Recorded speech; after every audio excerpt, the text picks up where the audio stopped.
Every war in the Bible explained. Number 1. The War of Kings.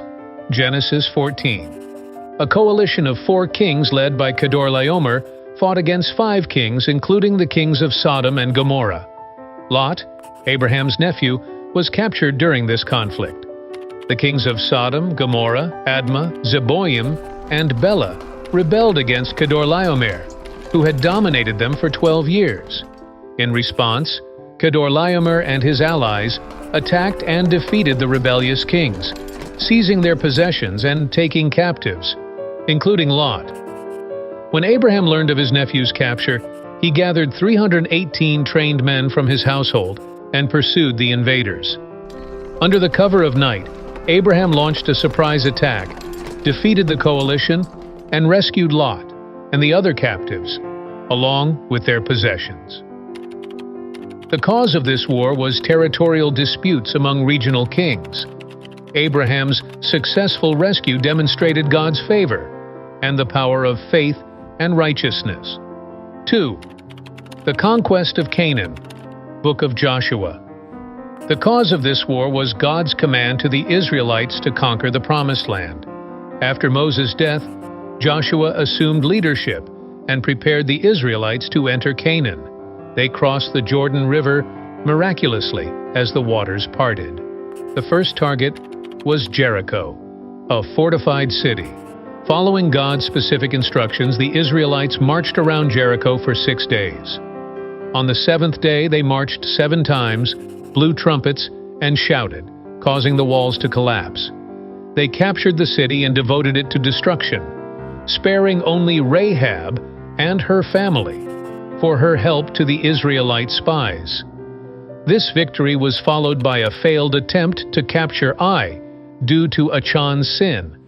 After rectifying the sin, Joshua led a successful ambush against Ai.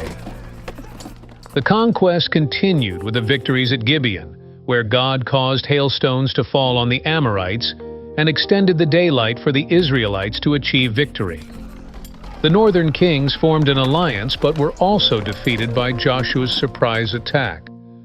The Israelites captured and settled in Canaan, although they did not fully expel all its inhabitants as commanded. 3. The Battle of Jericho.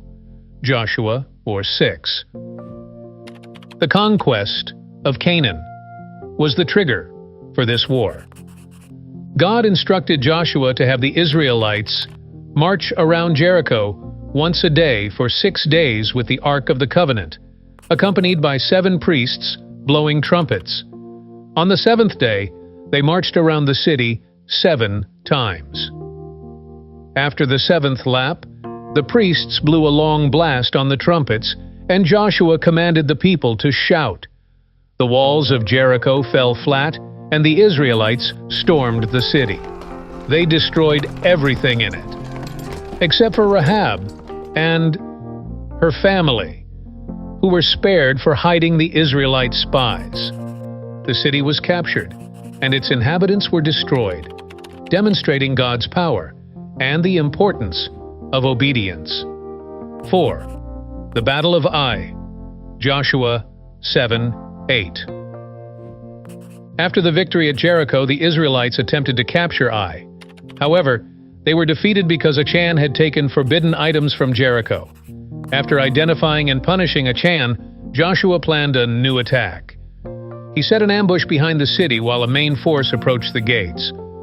Pretending to flee in defeat, Joshua drew out the defenders of Ai, allowing the ambush force to enter the city, set it on fire, and trap the Ai soldiers between 2 Israelite forces. The city was captured and destroyed. Ai was captured and destroyed, reinforcing the necessity of obedience to God. 5. The Gibeonite. Deception and subsequent battles. Joshua 9:10. This war started because the Gibeonites tricked the Israelites into making a peace treaty. The Gibeonites, fearing the Israelites, disguised themselves as travelers from a distant land and asked for a peace treaty. Joshua and the leaders, without consulting God, made a treaty with them. When the deception was discovered, the Israelites honored the treaty, but made the Gibeonites servants. Shortly after, 5 Amorite kings attacked Gibeon for allying with Israel.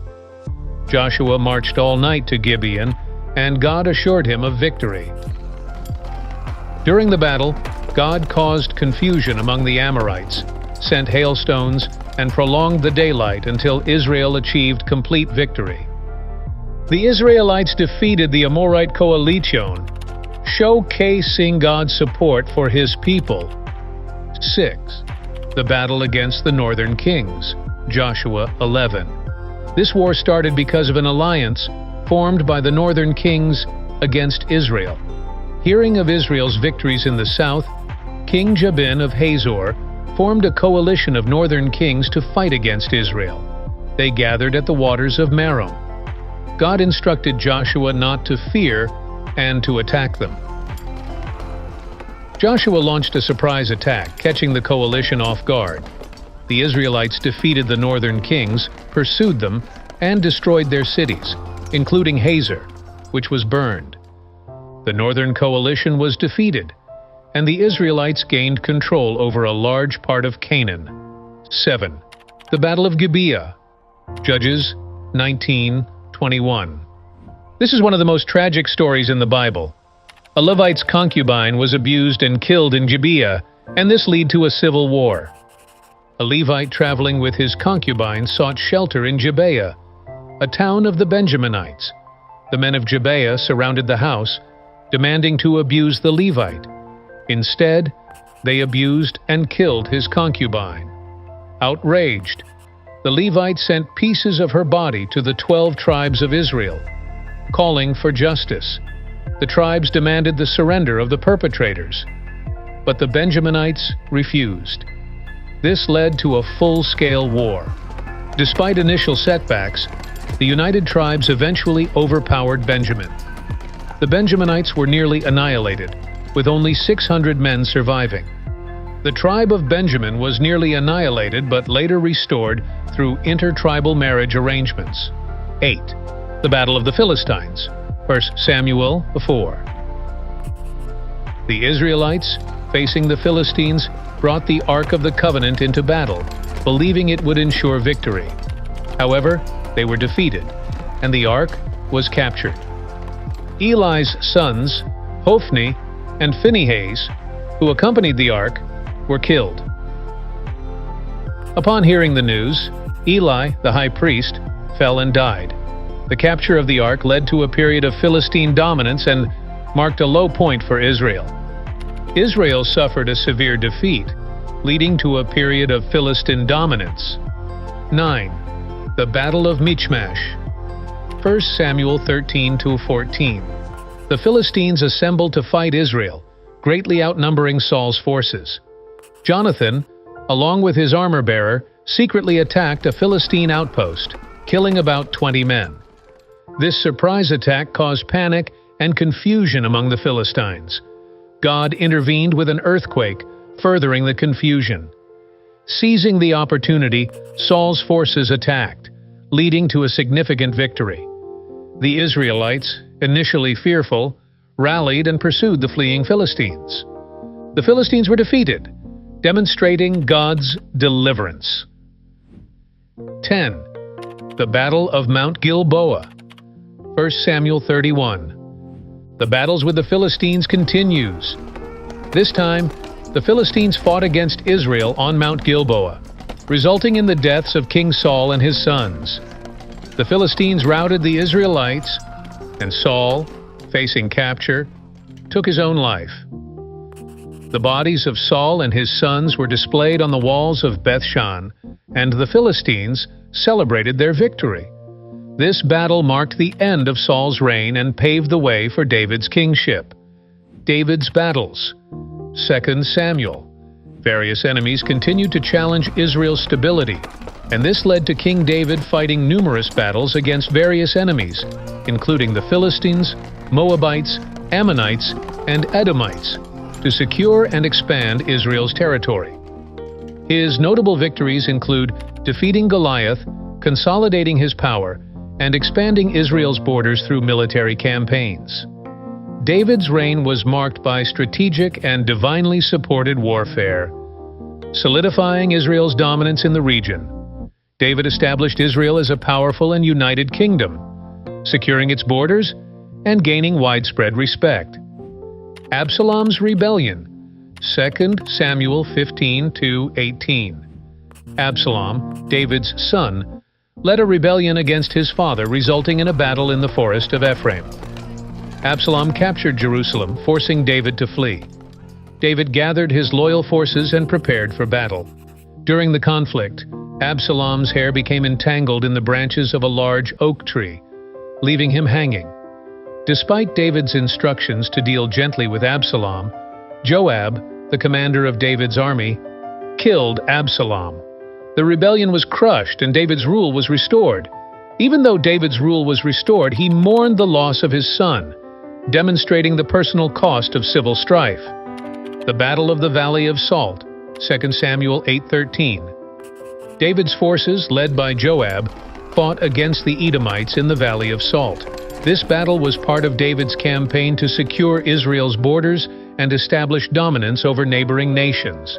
The Israelites achieved a significant victory, and David's reputation as a formidable military leader was further solidified, contributing to the stability and expansion of David's kingdom.